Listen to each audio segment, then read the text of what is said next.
10th class లో December prelims mains కొత్త class start అవుతుంది. ఈ నెంబర్ కి కాల్ చేసి రిజిస్టర్ అవ్వండి. లిమిటెడ్ సీట్స్ ఉన్నాయి.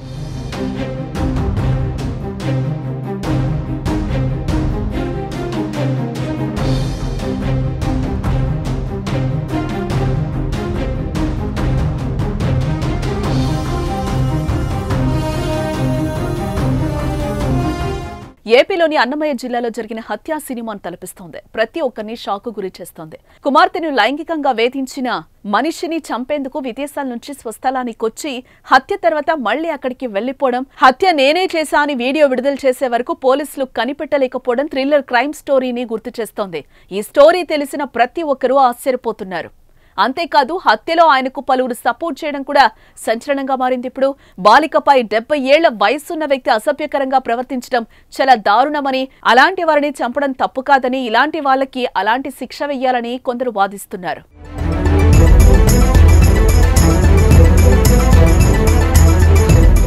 పోలీసులు మన చట్టాల్లో లోపాలు ఉన్నప్పుడు ఆడబిడ్డల రక్షణ కోసం తల్లిదండ్రులు ఇలాంటి నిర్ణయాలు తీసుకుంటారనే అభిప్రాయాన్ని వ్యక్తం చేస్తున్నారు.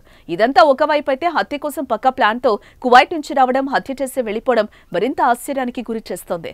కువైట్ లో మహిళపై చేయి వేస్తే ఎలాంటి శిక్షలుంటాయో అందరికీ తెలిసిందే.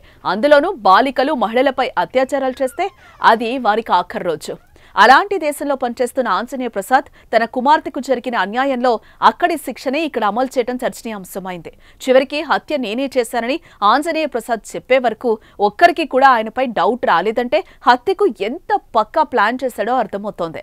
ఆంజనేయ ప్రసాద్ మాటలను బట్టి చూస్తే పోలీసుల నిర్లక్ష్యమే ఈ హత్యకు ప్రధాన కారణంగా తెలుస్తోంది. పిల్లకి జరిగిన అన్యాయం తట్టుకోలేక హత్య చేసినట్టు ఆయన రోధిస్తున్నాడు. ఈ మాదలు చేసిన డాడీ ఆయన నా కూతురు చెప్తే ఏ తండ్రికి అప్పుడుంటాడు. చట్టపరంగా పోవాలని పోలీసు వాళ్ళకి కంప్లైంట్ ఇచ్చే వాళ్ళు వాళ్ళ దగ్గర డబ్బులు తీసుకొని వాళ్ళని వదిలేసి వాళ్ళు ఆ బాధలు చేశారు. పోలీసు వాళ్ళు ఈ బాధలు చేశారు. వీళ్ళు మా మర్దాలు ఇట్లా రమణ వీళ్ళు ఈ మాదల మీరు కేసు పెట్టినా కానీ మేము డబ్బులు కట్టేసి మేము బయటకు వచ్చినామని పబ్లిక్ చేసేసారు. ఏం చేయాలి? ఏ తండ్రికి అప్పుడుంటాడు. జరిగిన తర్వాత నాకు బతకాలని లేదు. అసలు నాకేదన్నా అయిందంటే నా భార్య నాతో పాటు చనిపోతుంది. ఇంతమందికి చావులకు కారణం ఎవరు? నాకైతే బతకాలని లేదు, చనిపోవాలని నాది. మా భార్య నేను ఇద్దరం చనిపోతాను. ఇంతమంది చావులకు కారణం మీరు ఖచ్చితంగా మీరు మాట్లాడండి. ప్రతి ఒక్క రాజకీయ నాయకులు సోషల్ మీడియా దీని గురించి ఖచ్చితంగా వీడియో చేసి ఖచ్చితంగా మాట్లాడండి. అసలు జరిగిన విషయంలోకి ఒకసారి వెళితే ఆంజనేయ ప్రసాద్ అనే వ్యక్తి కొంతకాలంగా కువైట్ లో పనిచేస్తున్నాడు. తన కూతుర్ని ఊళ్ళోనే ఉంటున్న చెల్లెలు లక్ష్మి వెంకటరమణ దంపతుల వద్ద ఉంచి వెళ్లాడు. అయితే వెంకటరమణ తండ్రి ఆంజనేయులు మనవరాలి వరుస అయ్యే ఆ బాలిక పట్ల అసభ్యకరంగా ప్రవర్తించాడు. అతడిపై బాలిక తల్లి కువైట్ నుంచి ఫిర్యాదు చేసింది. అయితే పోలీసులు అతన్ని మందలించి మాత్రమే వదిలేశారు.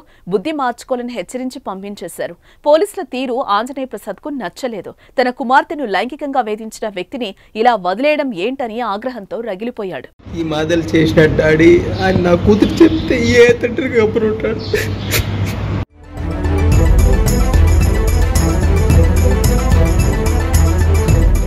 అదే ఆవేశంతో గత వారం కువైట్ నుంచి అన్నమయ్య జిల్లా ఓబులవారిపల్లి మండలం కొత్తమంగంపేట వచ్చాడు. శనివారం తెల్లవారుజామున తన బిడ్డతో అసభ్యంగా ప్రవర్తించిన వ్యక్తిని దారుణంగా హత్య చేశాడు ఆంజనేయులు.